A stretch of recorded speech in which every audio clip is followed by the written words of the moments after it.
The Curse of La Llorona. The woman is a mound of dirt and rags pushing a squeaky shopping cart, a lump that moves steadily, slowly forward, as if dragged by an invisible tide. Her long, greasy hair hides her face, but Ramon feels her staring at him, that he looks ahead. The best thing to do with the homeless mob littering Vancouver is to ignore it. Give them a buck and the beggars cling to you like barnacles. "Have you seen my children?" the woman asks. Her voice, sandpaper against his ears, makes him shiver. His heart jolts as though someone has pricked it with a needle. He keeps on walking, but much faster now. It isn't until he is shoving the milk inside the fridge that he realizes why the woman's words have upset him. She reminds him of the Llorona. He hasn't thought about her in years, not since he was a child living in Potrero. Everyone in town had a story about the Llorona. The most common tale was that she drowned her children in the river and afterwards roamed the town, searching for them at night. Her pitiful cries are a warning and an omen.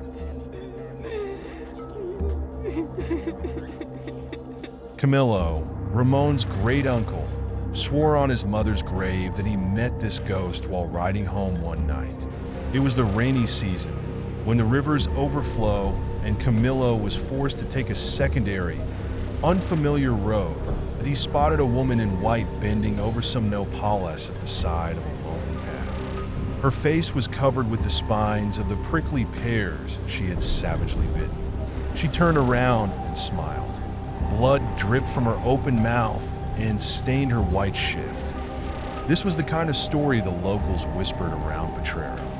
It was utter nonsense, especially coming from the lips of a chronic alcoholic like Camillo, but it was explosive stuff for an 8-year-old boy who stayed up late to watch black and white horror flicks on the battered TV set. However, to think about the Llorona there in the middle of the city between the Skitran tracks and a pawn shop is ridiculous. Ramon never packed ghost stories in a suitcase, and Potrero and the Llorona are very far away. He sees the homeless woman sitting beneath a narrow ledge, shielding herself from the rain. She weeps and hugs a plastic bag as though it were a newborn. "Have you seen my children?" she asks when he rushes by, clutching his umbrella. Nearby, a man sleeps in front of an abandoned store, an ugly old dog curled next to him. The downtown homeless peek at Ramon from the shadows as he steps over old cigarette butts.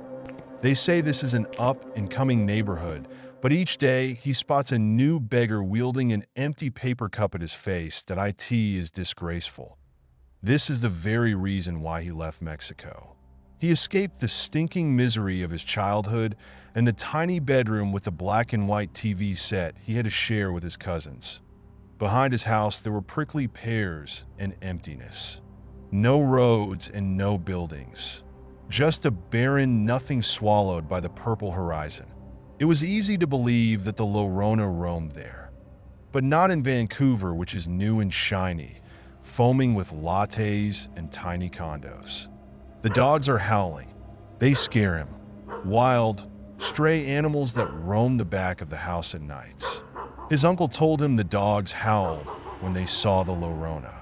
Ramon runs to the girl's room and sneaks into his mother's bed, terrified of the noise, and his mother has to hold him in her arms until he falls asleep.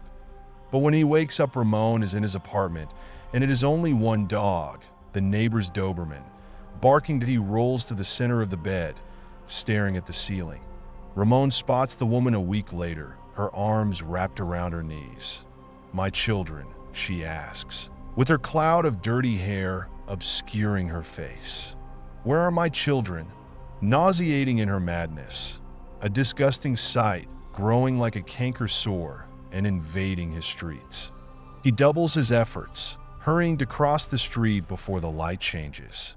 The cart groans closer than before, nipping at his heels. He thinks she is about to hit him with the damn thing, and then all of a sudden the sound stops. He looks over his shoulder.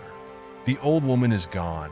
She has veered into an alley, vanishing behind a large dumpster.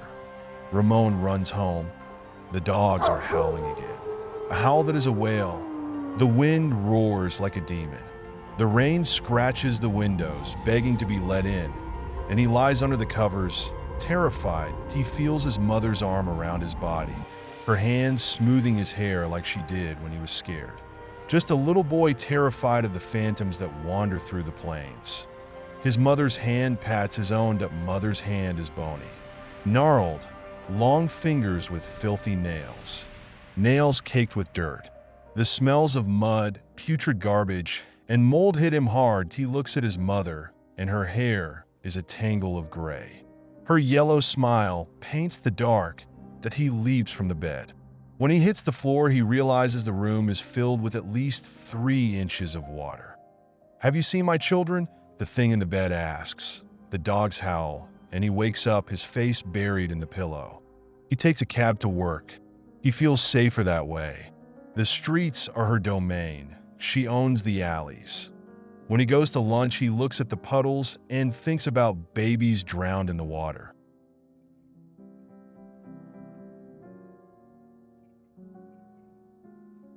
Corpses floating down a silver river. "Don't ever let the Llorona look at you," his uncle said. "Once she's seen you, she'll follow you home and haunt you to death, little boy. Oh, my children." She'll scream and drag you into the river. But he'd left her behind in Potrero. He thought he'd left her behind. Ramon tries to recall if there is a charm or remedy against the evil spirit. His uncle never mentioned one. The only cure he knew was his mother's embrace. Their little one," she said, and he nested safe against her while the river overflowed and lightning traced snakes in the sky. In the morning there is a patch of sunlight. Ramon dares to walk a few blocks. But even without the rain, the city feels washed out. Its color has been drained. It resembles the monochromatic images they broadcasted on the cheap television set of his youth. Even though he does not bump into her, the Llorona's presence lays thick over the streets, pieces of darkness clinging to the walls and the dumpsters in the alleys. It even seems to spread over the people. The glassy eyes of a binner reflect a river instead of the bricks of a building that he hurries back home and locks the door. But when it rains again, water leaks into the living room. Just a few little drops drifting into his apartment that he wipes the floor clean. More water seeps in like a festering boil, cut open and oozing disease. The Llorona stands guard in the alley. She is a lump in the night looking up at his apartment window. He feels her through the concrete walls and the glass, looking for him, but he fishes for the old notebook with the smudged and forgotten number. The rain splashes against his building, and the wind cries like a woman. The dial tone is loud against his ear. More than 10 years have passed. He has no idea what he'll say. He doesn't even understand what he wants to ask. He can't politely request to ship the ghost back to Mexico that he dials. The number has been disconnected. He thinks about Carmen and his mother and the dusty nothingness behind their house. There might not even be a house. Perhaps the night and the river swallowed them. The Llorona comes with the rain. Or maybe it is the other way around. The rain comes with her. Something else also comes. Darkness. His apartment grows dimmer. He remains in the pools of light, away from the blackness. Outside, in the alley, the Llorona scratches the dumpster with her nails. The dogs howl. Ramon shivers in his bed and thinks about his mother and how she used to drive the ghosts away. She is sitting next to a heap of garbage in the middle of the alley, water pouring down her shoulders. She clutches rags and dirt and pieces of plastic against her chest, her head bowed and her face hidden behind the screen of her hair. My children. My children. She looks up at him slowly. The rain coats her face, tracing dirty rivulets along her cheeks. He expects an image out of a nightmare. Blood dripping, yellow cat eyes, or a worn skull. But this is an old woman. Her skin has been torn by time, and her eyes are cloudy. This is an old woman. She could be his mother. She might be, for all he knows. He lost her photograph a long time ago and can't recall what she looks like anymore. His mother, who ran her fingers through his hair and hugged him until the ghosts vanished. The woman looks at him, parched, forgotten, and afraid. "I've lost my children," she whispers with her voice of dead leaves. The alley is a river. He goes to her, sinks into the muck, sinks into the silvery water. He embraces her, and she strokes his hair. The sky above is black and white, like the pictures in the old TV set, and the wind that howls in his ears is the demon wind of his childhood. Just like the other homeless littering the area. The man in front of the drugstore that always asks him for spare change even though Ramon never gives him any, or the gnarled man beneath a familiar blanket, eternally sleeping in the shade of the burger joint. The city is heading to the gutter. Sure, it looks pretty from afar with its tall glass buildings and its mountains. But below, there is a depressing stew of junkies and panhandlers that mars the view. It reminds him of Potrero and the bedroom with the leaky ceiling. He stared at that small yellow leak which grew to become an obscene, dark patch above his bed until one day he grabbed his things and headed north. He felt like repeating his youthful impulsiveness, gathering his belongings in a duffel bag and leaving the gray skies of Vancouver. But he had the condo which would fetch a killing one day if he was patient, his job, and all the other anchors that a man pushing 40 can accumulate. A few years before, maybe. Now it seemed like a colossal waste of time. Ramon tries to comfort himself with the thought that one day when he retires, he will move to a tropical island of pristine, white beaches and blue-green seas where the wrecks of humanity can never wash ashore. But he's gone to buy groceries, and there she is, picking cans out of the garbage in the alley behind the supermarket. Lorona, that he used to send a postcard to his mother every year when he was younger, newly arrived in the States. He couldn't send any money because dishwashing didn't leave you with many spare dollars, and he couldn't phone often because he rented a room in a house and there was no phone jack in there. If he wanted to make a call, he had to use the pay phone across the street. Instead, he sent postcards. Carmen didn't like it. His sister complained about his lack of financial support for their mother. "Why do I have to take care of Mom?" "Who? Why isn't me stuck in the house with her?" she asked him.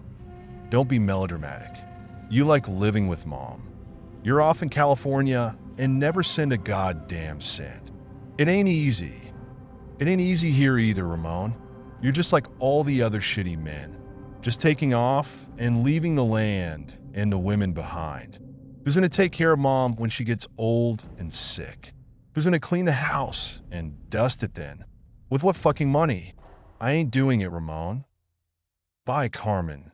"There's some things you can't get rid of, Ramon," his sister yelled, but he didn't call after that. Soon he was heading to another city, and by the time he reached Canada, he didn't bother sending postcards. He figured he would one day, but things got in the way, and years later, he thought it would be even worse if he tried to phone. And what would they talk about now? It had been ages since he'd left home and the sister and cousins that had lived in Potrero. He'd gotten rid of layers and layers of the old Ramon, molting into a new man. But maybe Carmen had been right. Maybe there's some things you can't get rid of. Certain memories, certain stories, certain fears that cling to the skin like old scars. These things follow you. Maybe ghosts can follow you. Too, that it's a bad afternoon. Assholes at work and in the streets. And then a heavy, disgusting rain pours down, almost a sludge that swallows the sidewalks. He's lost his umbrella and walks with his hands jammed inside his jacket's pockets. Head down 0.4 more blocks and he'll be home. But that's when Ramon hears the squeal. A high-pitched noise. It's a shriek, a moan, a sound he's never heard before. What the hell is that? He turns and looks, and it is the old woman, the one he's nicknamed Lorona, pushing her shopping cart. Squeak, squeak, goes the cart, matching each of his steps. Squeak, squeak, a metallic chirping echoed by a low mumble. Children, children, children. Squeak, squeak, squeak. A metallic chant with an old rhythm. He walks faster. The cart matches his pace. Wheels roll.